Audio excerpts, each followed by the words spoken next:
This video explains what blockchain is, why it was developed, how it is being used now, and how it could be used in the future. So let's start off with the first question. What is blockchain? The word block is meant to represent a list of records, while the word chain is meant to describe the linked relationship between these lists of records. So imagine a list of records linked to another list of records. That's basically what the term blockchain describes, linked sets of records. The first known use of blockchain-type technology was in 1991 by Stuart Haber and Scott Stornetta. As our world was evolving toward the digital paradigm, concerns about the accuracy, security, and modifiability of digital records were raised. At this time, use of third-party timestamping services was the only option available that attempted to address these concerns. However, relying on timestamping services that could be susceptible to bribes or security breaches was not ideal. This is because it is imperative to maintain the integrity of digital records by ensuring they cannot be modified, backdated, or forward-dated. Otherwise, digital record storage was not likely to be adopted or to succeed. This brings up the next question. Why was blockchain developed? Haber and Stornetta worked on developing a technology that automatically ensured the accuracy, security, and modifiability of digital records using computers and mathematics. They decided to employ use of cryptology to achieve the desired level of privacy and security for digital record keeping. Now, cryptography is the study of secure communications, while cryptology is the term used when you study the application of mathematics to cryptography. In 1992, Haber, Stornetta, and a Mr. Bayer enhanced their cryptographically based blockchain technology by adding the use of hash trees, which are also known as Merkle trees. Let me break this down for you further. First, let's talk about hashes. I'm going to give you an idea of what hashes and hash functions are using social security numbers we receive in the United States. Here is a list of some random names that are commonly found in the United States. You can see they all contain different combinations of letters, and each of the names are different lengths. Next, let's imagine a list of unassigned social security numbers. You can see all of these social security numbers are in a standardized format. Each social security number contains a set of 3 whole numbers, a dash, 2 whole numbers, a dash, and 4 whole numbers. Now let's imagine the United States uses a computer function to map each person's name to a unique social security number. Regardless of the length of a person's name or the letters used within a person's name, the computer function maps it to the standardized social security number. Now, back to hashes.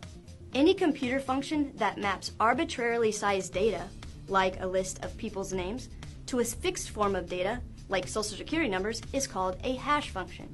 Now, the output of the hash function is a fixed form of data, just like a social security number. And this output is commonly known as a hash value, hash code, digest, or simply a hash. Going back to how the word block and blockchain represents a list of records, let's imagine a list of social security numbers, or hashes. Imagine that each list of social security numbers are stored in blocks, and each block represents a region. In the child block stemming from this represents states, and the child block stemming from that represents cities, and etc. That should give you a very simplistic idea of what a hash tree is. Blocks of hashes stemming from each other that resemble a tree with branches and leaves. The incorporation of the hash tree to Haber, Stornetta, and Bayer's 1992 blockchain-type technology allowed them to securely store larger sets of digital records. On to the next question. How is blockchain being used now?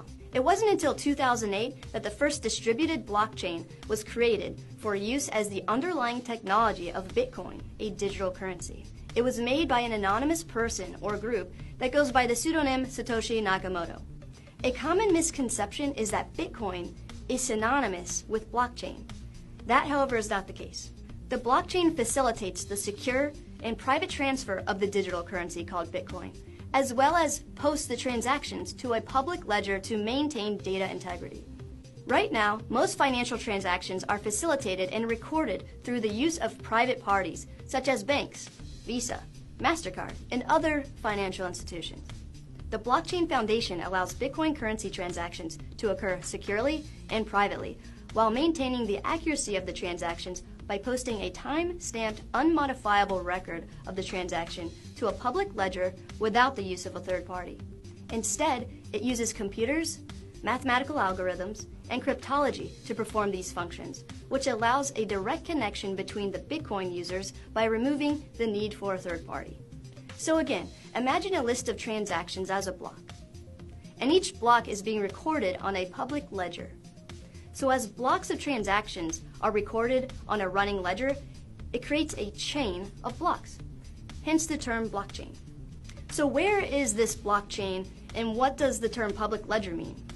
Every transaction between Bitcoin users is processed by a computer that has a Bitcoin processing software on it called Bitcoin client. This computer is connected to other computers via an online network. So imagine a computer with Bitcoin processing software on it connected to the internet, which allows the computer to connect to a network of other computers online with Bitcoin processing software.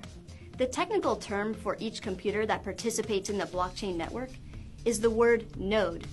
So the blockchain network has several nodes, or computers, that it saves all of the recorded blocks of transactions on. This is where the word distributed or decentralized ledger comes from.